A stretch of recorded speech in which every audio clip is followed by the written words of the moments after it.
Tama, oo. Oh, may tama rin naman si Jaime, pero tama rin yung sinabi niya. Kabaliktaran talaga. Ngayon kasi panahon ni PBBM, mababa ang inflation, 2% average. 2% ang inflation kumpara mo sa panahon ni Rodrigo Duterte na 5%. Ngayon mababa ang unemployment kumpara mo sa panahon ni Rodrigo Duterte na nasa 6% ang unemployment, ngayon nasa 4% na lang ang unemployment. Kabaliktaran din na nung panahon ni Rodrigo Duterte, alam niya na may ghost project pero hindi niya inaresto, wala siyang kaso inihabla, wala siyang ginawa doon sa mga ghost project. Ngayon panahon ni PBBM, ginawa ng solusyon, ginawa ng pag-aaresto, kinasuhan yung mga dapat kasuhan. Noong panahon ni Rodrigo Duterte, ginamit pa ang mga ghost flood control project para makakurakot sila. Nandiyan yung Parmali, nandiyan yung tawag dito, yung Navy Frigate scandal. Ang daming korupsyon nun.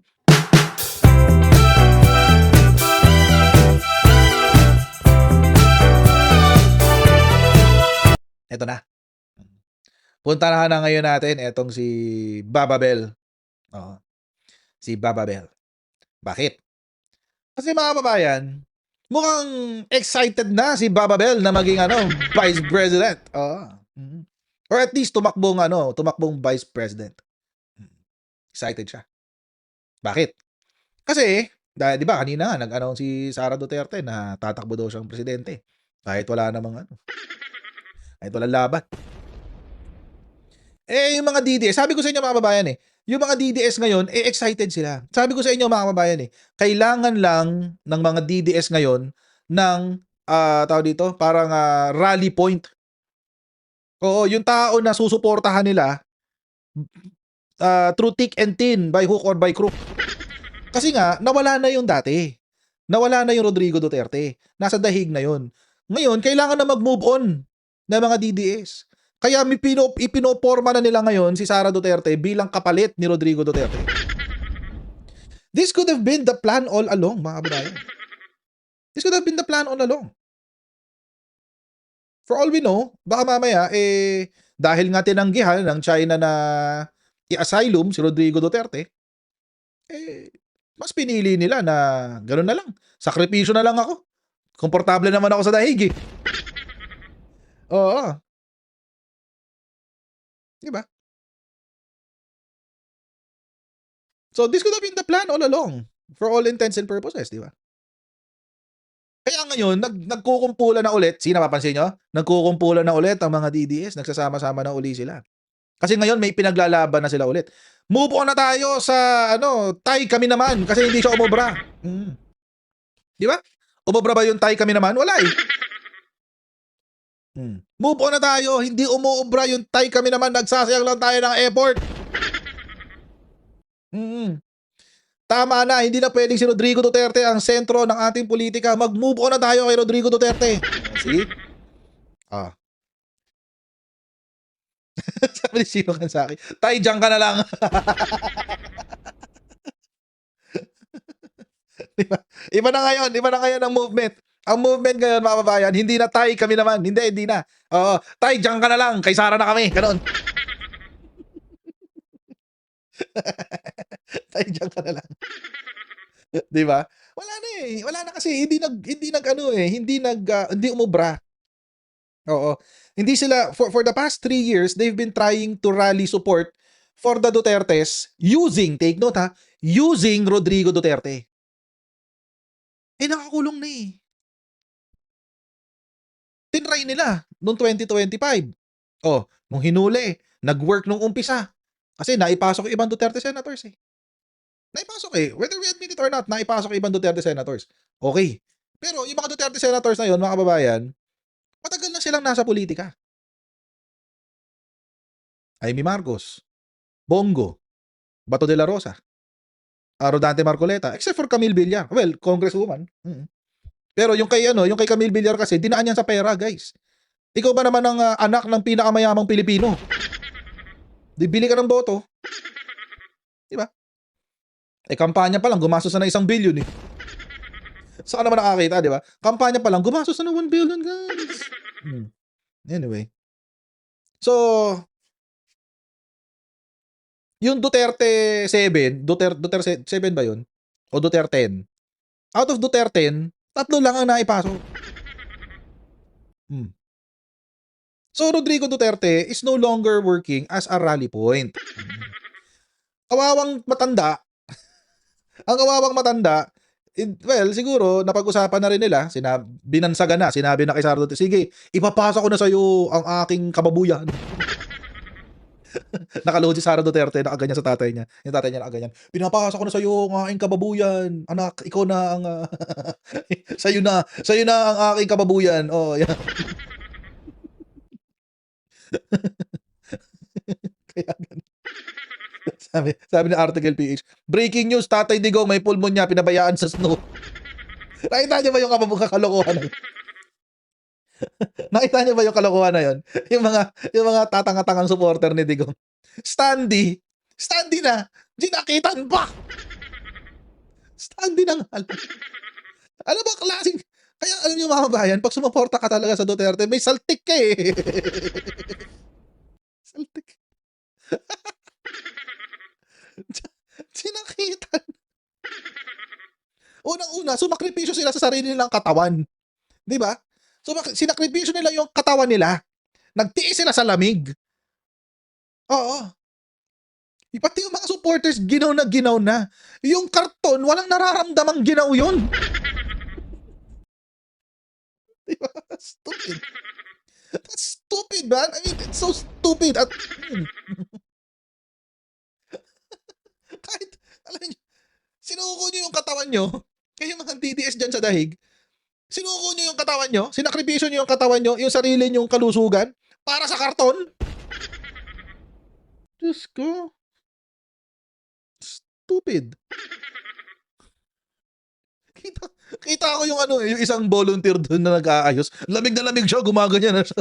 Lamig na lamig siya. Isip-isip ko, talo ka ng karton. Yung karton hindi nilalamig. Ikaw ang pumunta sa loob ng bahay. Unahin mo yung katawan mo.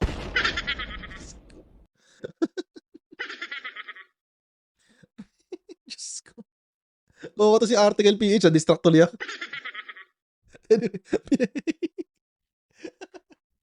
Diyos ko, my goodness.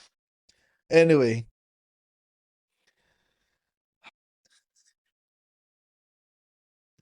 Anyway.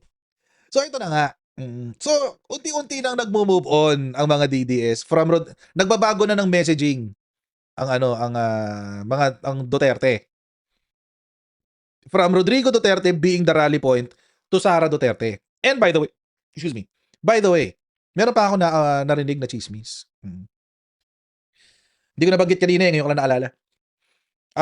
Isa daw sa mga dahilan kung bakit napaaga ng announcement itong si Sara Duterte. Dahil meron daw planong kumandidato si Bongo.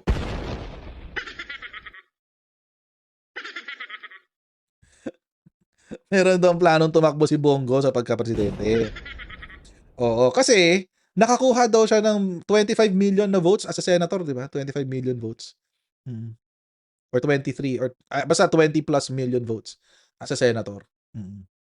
So dahil doon, napag-isip-isip daw nitong si Bongo na why not i-try nating magpresidente sa 2028? Ituloy na natin yung naudlot nating pangarap nung 2028. 2022. Di ba tumakbo siyang presidente? Dapat vice president niya si Rodrigo Duterte, di ba? Pero umatras. Bakit? Kasi tumakbong vice presidente si Sara, ayaw labanan ni Digong. Hindi naman kaya ni Bongo mag-isa, kailangan niya si Digong. So back out din siya, umiiyak-iyak pa siya kasi nasira ang mga pangarap niya. Pero ngayon, mga kababayan, medyo malakas na ang loob ni Bongo. So, mukhang handa na niyang labanan si Sara Duterte. Tuloy niyo lang, go. Sige. Totoo. Ako, mga kababayan, mas patakbuhin niyo si Bongo. Patakbuhin niyo si Bongo. Ay, mga kababayan, hindi ko sasabihin kung bakit kasi baka magka-idea pa yung mga mokong. Patakbuhin niyo si Bongo. Suportahan niyo si Bongo. Patakbuhin niyo si Bongo. Hindi para maiwasan ng ICC. No, it's not for that. It's not for that reason. Patakbuhin niyo si Bongo. Go ahead. Hindi ko sasabihin kung bakit. Pero sige, go. Gusto ko yan.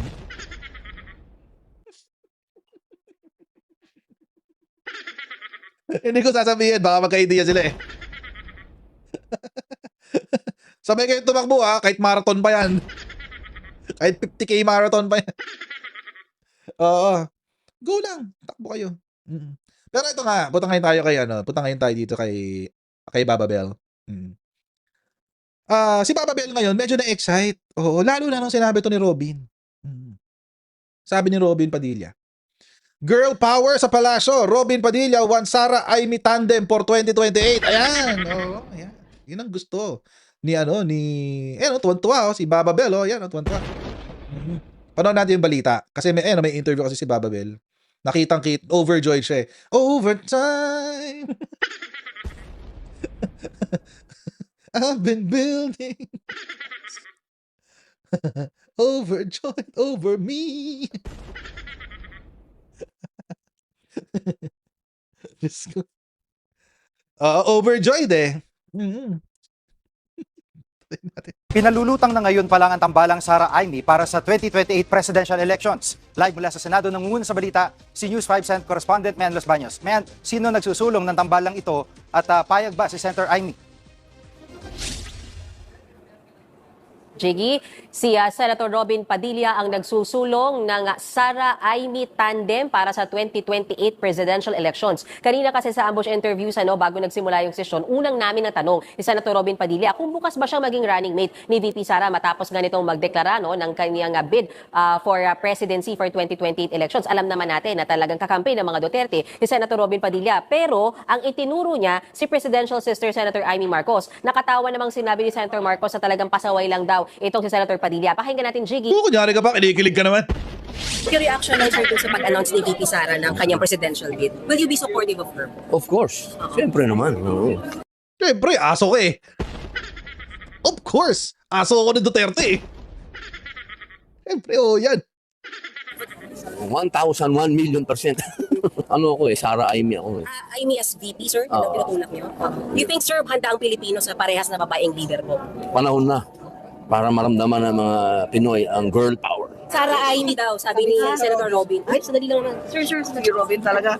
Well, kung sa bagay, talaga naman forever running mate ko naman talaga yan. Takbo, gapang, luhod. Anong forever running mate? Kailan mo naging running mate si Sara Duterte? Paano running mate? Hindi ko naintindihan yung forever running. Bakit forever running mate? May pinagsamahan na ba sila na ano? Let's say, naging mayor si Sara, vice mayor si Amy, ganun. O governor si Sara, vice governor si Amy. Wala naman silang ganun. Ano forever running mate? Diba? Saan running mate? Hindi ko naintindihan. Yun agad yung una ko inisip eh. Wait, pero ba panahon na si Amy tumakbong governor tapos vice governor niya si Sara or the other way around? Or mayor, vice mayor, or the other? Kasi yun yung running mate. At totoo nagkaroon ng running mate, BBM Sara, yun, magka-running mate sila. Na pinagsisisihan na ngayon ni PBBM, di ba? Mali your choice, no? Mali our choices, guys. Tanggapin na natin yun. Mali na pinili na si Sara Duterte. Tuloy natin. Patayo, paupo, hindi ko naman siya kailanman iniwanan. Jiggy, sabi pa ni Senator Amy, nakabuti na maagang nagdeklara si VP Sara Duterte ng kanyang intensyon na tumakbo bilang Pangulo sa 2028 presidential elections. Kabaliktaran daw si VP Sara ng kasalukuyang administrasyon at siya daw ang magbibigay ng direksyon sa walang patutunguhang bansang ito. Totoo, kabaliktaran talaga si Sara Duterte ng Marcos administration. Agree ako dun. Guys, agree ako sa sinabi ni Amy dito. Totoo yun. Kabaliktaran ng Duterte ang Marcos administration. Kasi nung panahon ni Rodrigo Duterte, puro katiwalian. Nung panahon ni Rodrigo Duterte, binaon tayo sa utang. Nung panahon ni Rodrigo Duterte, puro patayan. Nung panahon ni Rodrigo Duterte, maraming ghost project, ghost employees, ang daming ghost. Kabaliktaran talaga. Nung panahon ni Rodrigo Duterte, mataas ang presyo ng bilihin. Ang taas ng inflation natin, 6%, 5% na pinakamababa. Tama ho siya. Tama ho si Amy. Oo. For the first time, umagree ako sa'yo, Amy. Kabaliktaran talaga. For the first time. Tama. Kabaliktaran talaga ang Marcos at ang Duterte administration. Sobra. Tama. Tama ho siya. Malakas din ang tama mo, te. Tama. Ako'y nawawala. Nawawala ang isip ko pag nakikita ka, Sara! Tambalang dumi. Duterte, Amy. Alam niyo ba yun? Lakas Tama na kanta. Oo. Ang lyrics kasi doon, lakas tama, ako'y nawawala. Nawawala ang isip ko pag nakikita ka, Sinta. Yun eh. Pinalitan ko lang yung huli na Sara. Team Dumi. Ayun. Siya, tama, oo. Oh, may tama rin naman si Jaime. Pero tama rin yung sinabi niya. Kabaliktaran talaga. Ngayon kasi, panahon ni PBBM, mababa ang inflation. 2% average. 2% ang inflation kumpara mo sa panahon ni Rodrigo Duterte na 5%. Ngayon, mababa ang unemployment kumpara mo sa panahon ni Rodrigo Duterte na nasa 6% ang unemployment. Ngayon, nasa 4% na lang ang unemployment. Kabaligtaran din na nung panahon ni Rodrigo Duterte, alam niya na may ghost project pero hindi niya inaresto, wala siyang kaso inihabla, wala siyang ginawa doon sa mga ghost project. Ngayon panahon ni PBBM, ginawa ng solusyon, ginawa ng pag-aaresto, kinasuhan yung mga dapat kasuhan.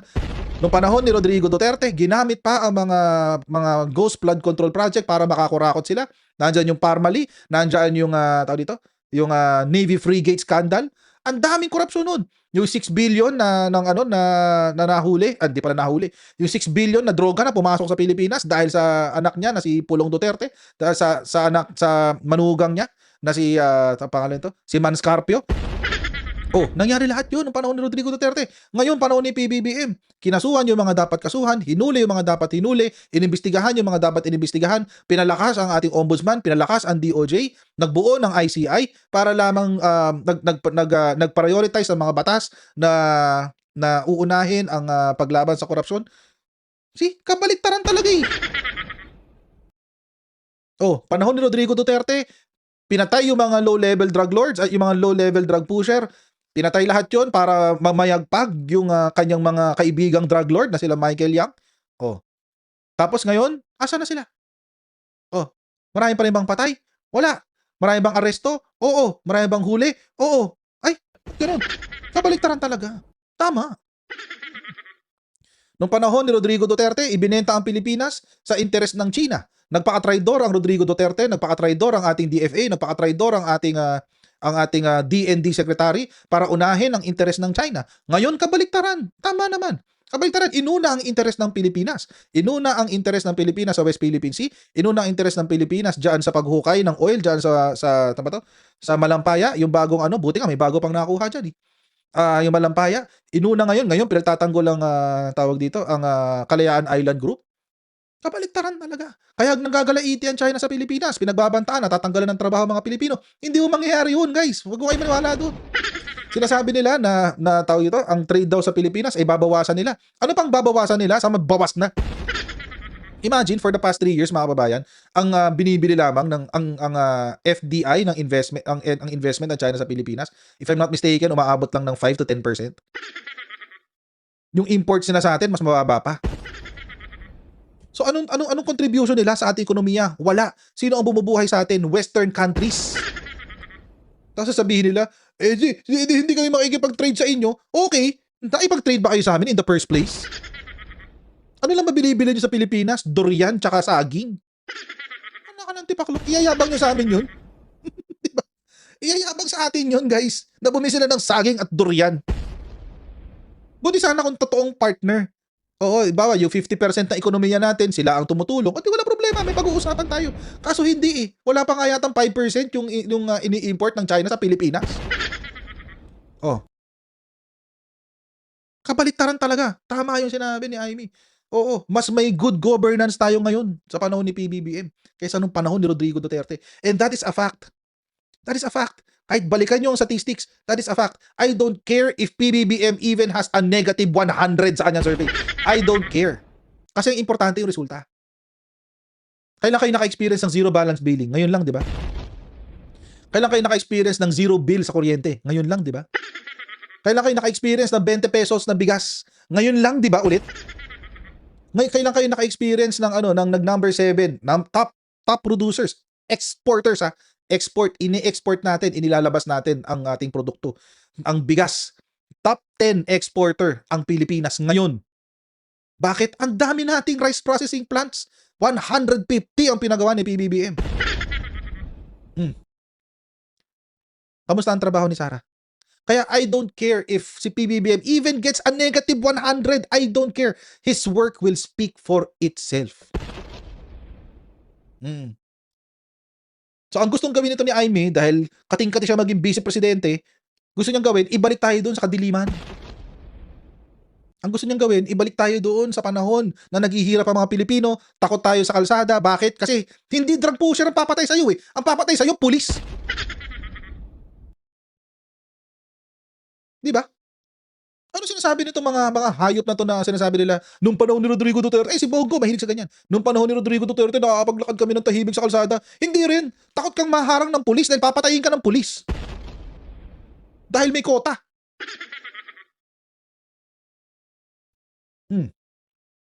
Di ba?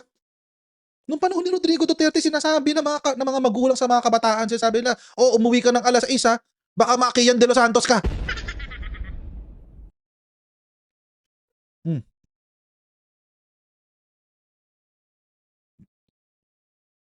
Bobo rin to si Aimee. Tuloy natin to. Narito ang bahagi ng pahayag ni Senator Amy Marcos. Maganda yan kasi nabibigyan ng pag-asa ang lahat ng tao dahil Pag-asa mo. panahon. Ang Nabibigyan ng pag-asa yung pangarap mong maging vice-presidente, Aimee. gulo ng gobyerno, napaka-corrupt, wala pa rin charge talagang Wala pa rin doon charge. Anong tawag sa mga kasama mo sa Senado? Na nagigil ng itanggalin si SP Tito Soto dahil kinasuhan na sila. Invento rito si Aimee, no? Invento ka rin, inventor ka eh. Pwede ka maging scriptwriter. Tumigil ka na sa pagiging senador. Magtayo na lang kayo ni Daryl Yap ng sarili niyong production. Mukhang mas bagay sa'yo mag-invento ng mga kwento sa Aimee. Tumigil ka na sa pagkapolitiko mo. Magtayo na lang kayo ng production ni Daryl. ang tao galit na galit na. At may ano ang sabi ng iba pang minority senators dito? Wait. Bakit hindi sinama dyan ni News 5 yung isang sinabi ni Aimee? Kasi meron siyang mas magandang sinabi. Dapat isinama nyo to, News 5. Wait lang ha. Ilalagay ko. Iniwalay nila eh. Ma'am Sara Aimee daw, sabi ni Senator Robin. Ay, sadali lang naman. Sir, si Robin talaga. Well, kung sa bagay, talaga naman forever running mate ko naman talaga yan. Takbo, gapang, luhod, patayo, paupo.